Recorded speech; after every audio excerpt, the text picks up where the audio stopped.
construction. For the rest of his life, he'd never returned to Hart Island.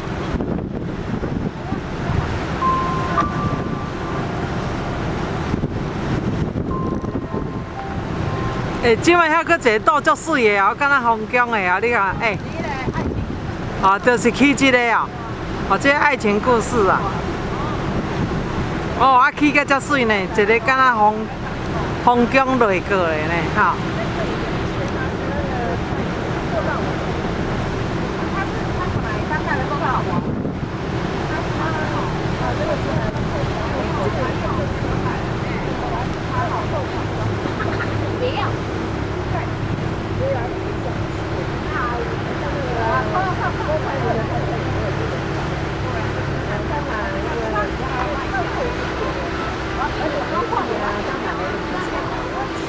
We're approaching Hart Island now.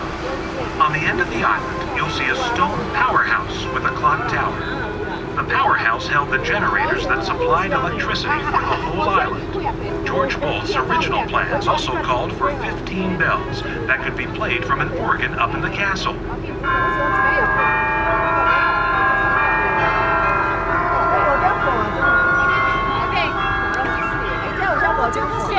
Between the powerhouse and the castle stands a tall, round tower. This was to have been an aviary that housed a collection of exotic birds. It would have included a tropical greenhouse with palm trees growing under glass. The Bolts accumulated 60 boats of all shapes and sizes, too many to dock at the island. On the far side of the channel, you can see the magnificent boathouse George built on Wellesley Island, with a tower and huge white doors. The main doors are tall enough to accommodate the masts of river steamers and yachts sailing in and out. Visitors today can see an enviable collection of boats from a far grander time. As we make our way to the front of the castle, look for an elegant archway modeled after the Arc de Triomphe in Paris. Guests at Hart Island who have made their entrance through this arch and docked in the lagoon, welcomed by the ringing bells. George Bolt spared no expense in building a home worthy of his cherished wife.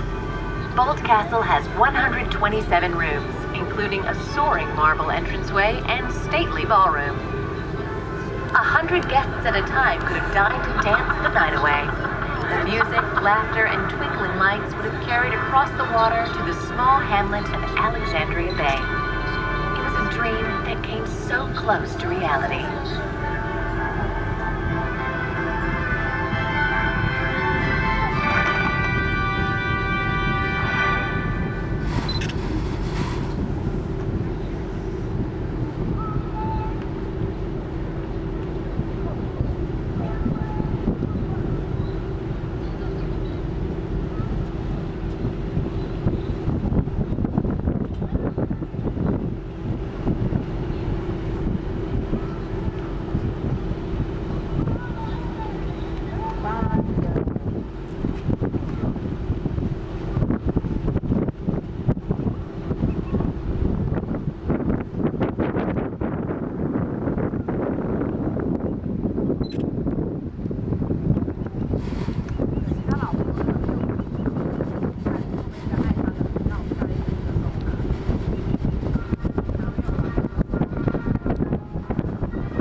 Building close to the arch.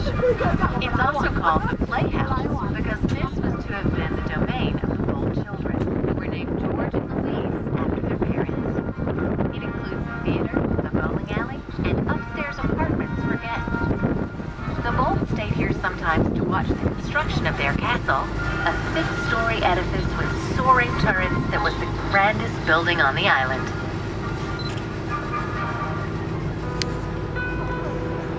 After Louise Bolt died, Hart Island sat neglected for 12 years until George passed away in 1918. After his death, the property was sold to Edward Noble, the industrialist best known for Lifesavers candy. He found it too expensive to complete and restore the estate, so it deteriorated for half a century.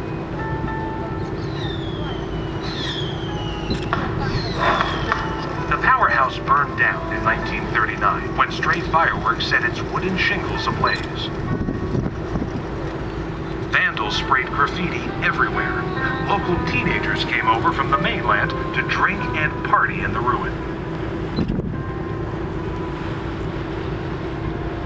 Then, in 1977, the Thousand Islands Bridge Authority acquired the island from Noble's estate. Recognizing bold